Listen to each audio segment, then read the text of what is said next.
সেলিম বলল, তো জনাব বলিয়ে, কি বান্দা আপকো পছন্দ হুয়া না? দীর্ঘক্ষণ চুপ করে থাকার পর মুখ খুলল সেলিম। এরকম নাটকে পরিস্থিতি তার দোকানদারির জীবনে বিরল। সেলিম ঠিক করে বুঝে উঠতে পারছিল না পরিস্থিতিটা কি করে সামলাবে। এরকম চলতে থাকলে তো তার সারা দিনের কারোবার মাথায় উঠবে। সে ঠিক করলো, এবার যে করেই হোক কাজের কথায় আসতে হবে। একটা বাচ্চার পেছনে এত সময় নষ্ট করার কোনো মানে হয় না। সেলিমের কথায় চমক ভাঙল খরিদ্দারের। তার হাবভাব দেখে মনে হচ্ছে বাচ্চাটা তার অনেক দিনের পরিচিত। ওর হাত পায়ের শিকল দেখে তিনি স্থির থাকতে পারছেন না। গোটা ব্যাপারটাকে আর যাই হোক একটা বিকিকিনির পরিবেশ বলা চলে না। খরিদ্দার বললেন, হ্যাঁ, কিতনা মাंग रहे हो तुम? অবশেষে বাচ্চাটার থেকে মুখ ফেরালেন খরিদ্দার। সেলিম যেন এই প্রশ্নটারই অপেক্ষা করছিল। অনেকক্ষণ ধরে মনে মনে সেলিম এই আকাশ থেকে পড়া বান্দার দর হিসাব করছিল। সে কিছুক্ষণ দাড়িতে মোচড় দিয়ে বলল, আপকো তো পেহলে হি বাতায়া জনাব, এই বাচ্চাটা মামুলি নয়। মিশর দেশে ওর ঘর ছিল। কিসমতের ভেরে বেচারাই আন্ধেরায় পড়ে আছে। যদি সবকিছু ঠিক থাকতো তাহলে ওখানে কোনো নবাব বাদশাহ বনে যেত। এই পর্যন্ত বলে একটা দম নিল সেলিম। এর চেয়ে বেশি কোনো গল্প তার মাথায় আসছে না। দাসবাজারে বাচ্চার দর কোনোদিনই খুব বেশি হয় না।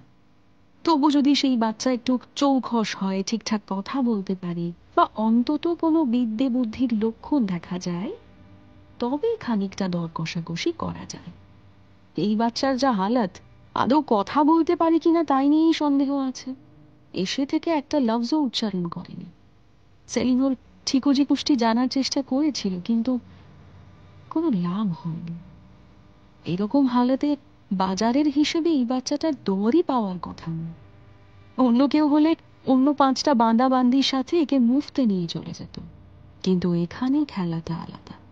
খরিদ্দার নিজে দাম দিতে চাইছে। এখান থেকে যতটা বেশি পারা যায় টাকা আদায় করে নেওয়া সেলিমের একমাত্র লক্ষ্য এখন।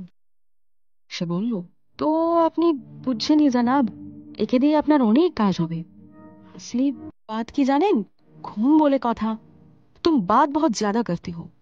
मैंने पूछा तुम्हारा दाम क्या है, थोड़ा जल्दी बताओगे तो मेरा सुविधा होगा।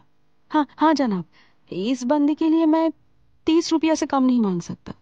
अब आपकी मर्जी। খরিদ্দার এরপর বেশ কিছুক্ষণ কোনো কথা বলল না। তার দৃষ্টি দিয়ে সে যেন খুব ভালো করে সেলিমকে মেপে নিচ্ছে। এই প্রথমবার একটু অস্বস্তি হলো সেলিমের। লোকটা আদতে চায় কি সেটা বোঝা ক্রমশ দুষ্কর হয়ে যাচ্ছে তার কাছে। এ আদৌ খরিদারি করতে এসেছে তো, নাকি লোকটার অন্য কোনো মতলব আছে? আচ্ছা, এ কি এই বাচ্চাটার জান পেহচানের কেউ? তবে তো সেলিমের বিপদের সম্ভাবনা আছে। এই জাফরটাকেও বারবার বলা সত্ত্বে একটুও সাবধানী হয় না। যেখান থেকে পারি লোক ধরে নিয়ে চলে আসে। এখন যদি কোনো কেলেঙ্কারি হয় তবে সেলিম সামলাবে কি করে? লোকটার হাবভাব দেখে মনে হয় নবাব বাদশার দরবারে আনাগোনা আছে। তার উপরে আবার বাঙ্গালের রেহনিওয়ালা। মুর্শিদ করির জেরে গোটা মুঘলিয়াতে এখন সেখানকার দর বেড়েছে।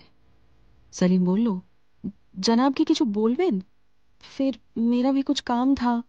জব্বার ভেতর থেকে একটা থলি বার করে সেলিমের সামনে রাখলো খরিদ্দার। সেলিম কিছুক্ষণ বুঝতে পারল না ব্যাপারটা কি হচ্ছে।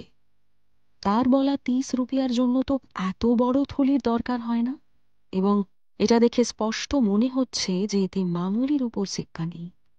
সোনার মোহর রাখা ছাড়া এরকম থলি তো কোনো কাজে আসে না। খরিদ্দার বললেন, জলদি ওর হাত পায়ের শিকল খুলে দাও, আমাদের বহু দূর যেতে হবে। আর পারো তো একটা পালকির খোঁজ করে দাও তো। খরিদ্দারের কথাগুলো এক মনে শুনল সেলিম। তার কথা শেষ হলে জি জানাব বলেও চুপ করে দাঁড়িয়ে রইল সে। তার চোখটা যেন ওই থলিটায় বাঁধা পড়ে আছে। খরিদ্দার যে তার মাঙ্গের চেয়ে জ্যাদা দাম দিয়েছেন এ কথা খুব সহজেই বোঝা যাচ্ছে, কিন্তু কিন্তু সেটা কত? কিছুক্ষণ ইতস্তত করার পর থলিটা হাতে নিল সেলিম। দড়ির ফাঁসটা খুলতেই বিস্ময়ে, আনন্দে, উত্তেজনায় এবং আরো নাম না জানা হাজার একটা অনুভূতির জেরে তার প্রায় অজ্ঞান হওয়ার অবস্থা হলো। থলির ভেতর থেকে চকচক করছে সোনার মোহর। সংখ্যায় কত তা এক ঝলক দেখে বোঝা সম্ভব নয়, কিন্তু এটুকু স্পষ্ট বোঝা যাচ্ছে যে গোটা বাজারের সবচেয়ে তাজা বান্দা বা সবচেয়ে খুবসুরত বান্দিকে বিক্রি করেও এর চেয়ে বেশি দাম পাওয়া যেত না। আল্লাহর মেহেরবানি ছাড়া এরকম লাভ সম্ভব নয়। লোকটা কি আদৌ মানুষ, নাকি মানুষের বেশ ধরে ফরিস্তা এসেছে সলিমের দোকানে? খরিদ্দার বললেন, একটু জলদি করো, আমার কাছে জ্যাদা ওয়াক্ত নেই, বহুত দূর জানা হ্যায় হামে। আর ওর হাত पैर अभी भी बंधा क्यों है?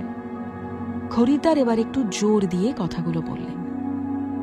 টাকার ঝলকানিতে সেলিম প্রায় জ্ঞান শূন্য হয়ে দাঁড়িয়েছিল। এই কথায় তার জ্ঞান ফিরল।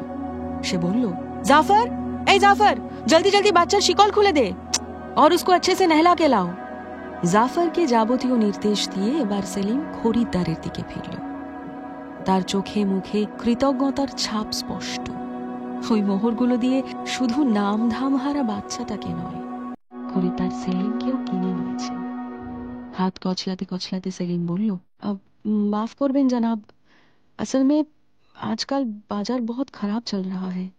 দাস তো ছোড়েন, নিজে যে শেষ কবে अच्छे से खाना पीना করেছি তাই याद আসে না। आप इंसान के अंदर फरिश्ता हो जनाब, आपको मैं जिंदगी भर याद रखूंगा। এত মিষ্টি মিষ্টি কথায় খরিদ্দারের বিশেষ ভাবান্তর হলো বলে মনে হয় না। তার মন পড়ে আছে কুঠুরির অন্ধকারে, যেখানে জাফর নির্দেশ মতো বাচ্চাটাকে তার নতুন মালিকের জন্য তৈয়ার করে আনতে গেছে। এটা খরিদারি নাকি আলাদা হওয়া বাপ ছেলের মিলন, তা বোঝা মুশকিল। সেলিম বলল, जनाब आप पालकी बोल रहे थे, उसका इंतजाम हो जाएगा। आप शाम तक थोड़ा आराम कर लीजिए, আমি ততক্ষণ পালকি দেখছি। কত দূর অবধি ভাড়া দেখবো বলেন জনাব? খরিদারের এত সব কথা শোনার ধৈর্য ছিল না। গলার পর্দা বেশ উঁচুতে বেঁধে তিনি বললেন, नहीं, शाम तक बहुत देर हो जाएगा, तुम अभी देखो। ঢাকা অবধি ভাড়া করবে, আমি কিন্তু বেশিক্ষণ বসতে পারবো না। জো হুজুর জনাব, বলে সেলিম চলে গেল। তার গোটা ব্যাপারটা নিয়ে এত ধোঁয়াশা তৈরি হয়েছে যে একটু পরিষ্কার করে ভাবতে পারছে না। এই লোকটা যে আসলে কি, তার এই বাচ্চাটাকে কিনে নেওয়ার আসল উদ্দেশ্যটা কি, এই সমস্ত কিছুই তার কাছে একটা গভীর রহস্য হিসেবে জমা হয়েছে। কিন্তু দোকানদারি আর জাসুসি একসাথে চলে না। এইসব রহস্য না জেনেই তার ঘরে বাদশাহী সোনার মোহর এসেছে। তার আর বেশি ভাবার দরকার নেই। ভালোই ভালোই এই রহস্যে মোড়া খরিদ্দারকে তার বান্দার সাথে রওনা করিয়ে দিতে পারলেই সেলিমের শান্তি। দিনকাল ভালো নয়। অতি সাধারণ ঘটনাতেও আমজনতা বিপদের গন্ধ পায়। তার উপর এতগুলো টাকা, এর একটা ব্যবস্থা করতে হবে যত তাড়াতাড়ি সম্ভব। অন্য লোকের নজর পড়লে খুব মুশকিলে পড়ে যাবে সেলিম। এইসব 7-5 ভাবতে ভাবতে সে একটা পালকিও জোগাড় করে ফেলল। ততক্ষণে সেলিমের চোর কুঠুরিতে একটা বাচ্চা ছেলে সাফ সুত্র হয়ে তার নতুন মালিকের কাছে চলে এসেছে। এবার শুধু পালকি ছেড়ে দেওয়ার অপেক্ষা। কে জানে সুরাটের দাস বাজার থেকে আমরা বাঙ্গালের ঠিক কোথায় গিয়ে পড়ব।